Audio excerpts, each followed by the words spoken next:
Bro, the internet is actually unwell. Like full-on fever dream mode.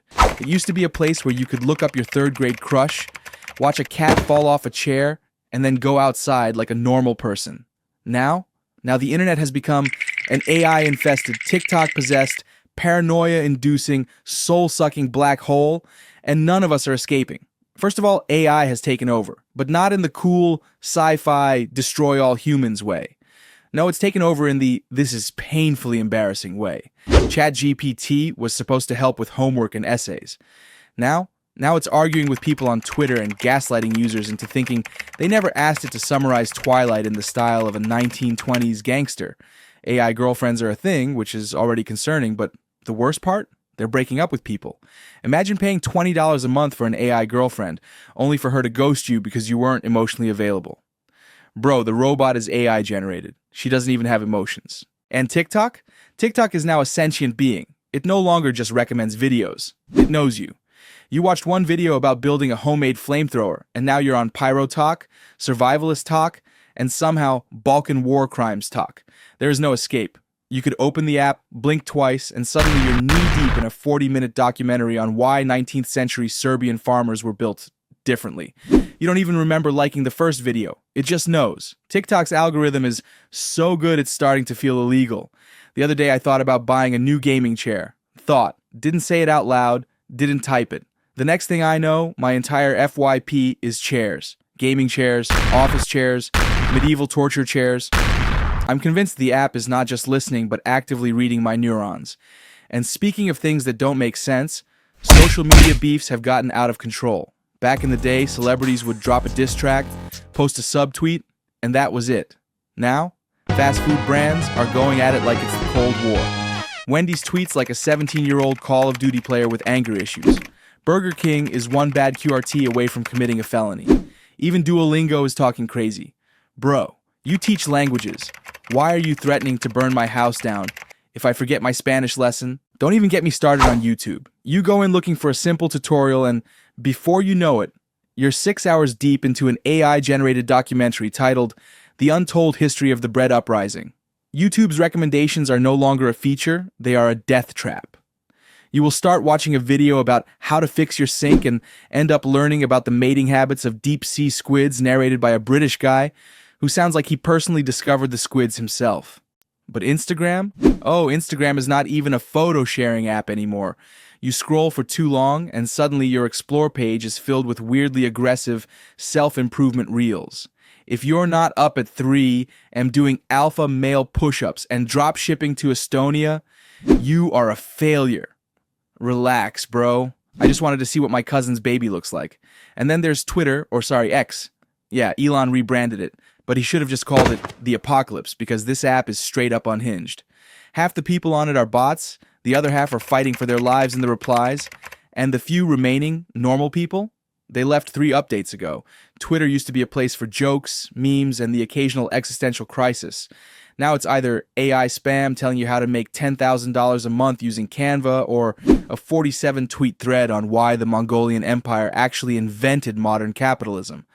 Now you can tweet, "Did you know oranges are actually just evolved shrimp?" And people will believe you.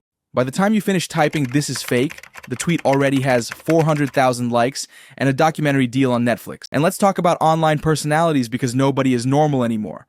Every single person has transformed into a full-blown brand. Your quiet high school friend? He's now an NFT guru with a Lambo profile picture. Your aunt? She's a Facebook conspiracy theorist who unironically believes birds are government drones.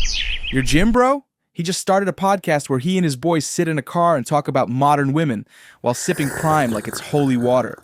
There are no casual internet users anymore. Everyone is either a content creator, a crypto scammer, or a delusional motivational speaker. At this point, online shopping isn't even safe. Every website is one accidental click away from ruining your life. You think you're buying a normal hoodie? Congrats, you just signed up for a mystery box subscription service that ships you cursed objects from abandoned warehouses. You try to buy one book? Boom. Now Amazon thinks you're training to be a medieval knight and will only recommend chainmail armor and swords.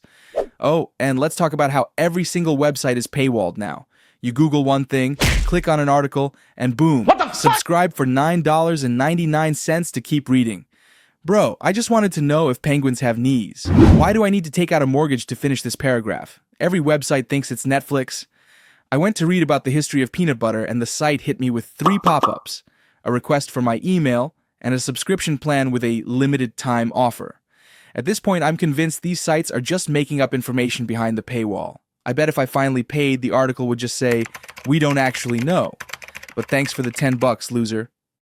Speaking of fake things, can we talk about how everybody on the internet is now a character? People don't just post selfies anymore, they have lore. There are people on TikTok with entire cinematic universes built around their morning coffee routine. Every influencer is either an alpha male podcaster, a chaotic gremlin, or a dude who exclusively posts conspiracy theories about why birds don't exist. And gaming? Gaming isn't normal anymore. We used to log into a game, play, and log out. Now every game is a lifestyle. If you play League of Legends, you have no soul. If you play Valorant, you probably peaked in high school. If you play Elden Ring, you either have god-tier reflexes or a severe lack of self-worth. And the worst part? No one is just casual anymore. You either dedicate your life to the game, watching tutorials, following esports, learning the frame data like a psychopath, or you get flamed in the lobby for being a casual. Bro, I just wanted to relax. Why is my teammate screaming at me like I ruined his family lineage? And don't even get me started on AI art. Oh my god. If I see one more hyper-realistic AI-generated image of SpongeBob, but he's a Greek god, I'm gonna lose it. It's all over Instagram, Reddit, LinkedIn for some reason. Bro, this is a professional networking site. Why is someone posting, "What if Abraham Lincoln was a cyberpunk assassin?" And AI memes? We've gone too far. They used to be funny. Now they're just fever dreams. And that brings us to the final, horrifying conclusion. The internet is no longer a tool. It's an organism, a chaotic, ever-evolving, sentient entity that feeds off our attention and refuses to let us go. We used to log off. Now the internet follows you. Your ads, your emails, your notifications, it's all connected. You could delete your account, throw your phone in a river, move to a remote village in Greenland, and I promise you within a week, a random villager will knock on your door and whisper, "Have you heard about the new Mr. Beast video?" We have lost. There is no escape. The internet is our reality now. And worst of all, it's kind of fun. Not kidding, bro.